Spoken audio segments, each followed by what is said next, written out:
अस्सलामुअलैकुम दोस्तों अगर आप इस चैनल पर फर्स्ट टाइम है या आपने अभी तक हमारे इस चैनल को सब्सक्राइब नहीं किया तो आप हमारे इस चैनल को सब्सक्राइब कर दें ताकि आपको क्रिकेट की हर खबर वक्त पर मिलती रहे।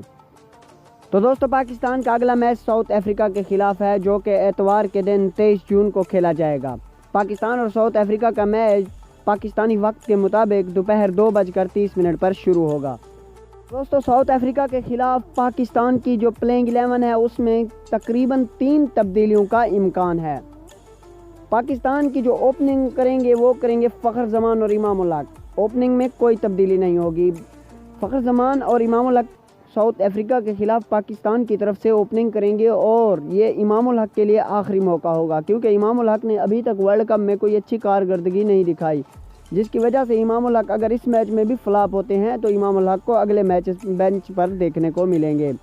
तो दोस्तों 1 डाउन पर बाबर आजम खेलेंगे, नंबर 4 पर मोहम्मद हफीज़ खेलेंगे, नंबर 5 पर सरफराज अहमद खेलेंगे, नंबर 6 पर शुएब मलिक नहीं खेलेंगे बल्कि शुएब मलिक की जगह हारिस सुहेल को खिलाया जाने का इम्कान है।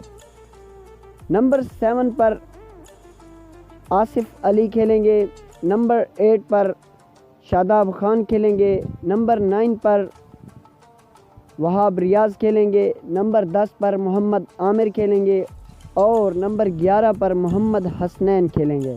तो दोस्तों ये है पाकिस्तान की प्लेइंग 11 जो साउथ अफ्रीका के खिलाफ खिलाई जाएगी। तो दोस्तों अगर आपको वीडियो अच्छी लगे तो वीडियो को लाइक करना, चैनल को सब्सक्राइब नहीं किया तो चैनल को सब्सक्राइब करना। और आपको ये साउथ अफ्रीका के खिलाफ प्लेइंग 11 कैसी लगी है, अगर अच्छी लगी है तो कमेंट सेक्शन में अपनी राय दें और अगर अच्छी नहीं लगी है तो फिर भी राय दें ताकि हमें बताएं कि किस खिलाड़ी की जगह बनती थी और उसको मौका देना चाहिए और किसकी नहीं बनती और उसको बाहर बिठाना चाहिए। सेक्शन में अपनी राय ज़रूर दें। अपनी दुआओं में याद रखिए। अल्लाह हाफिज़।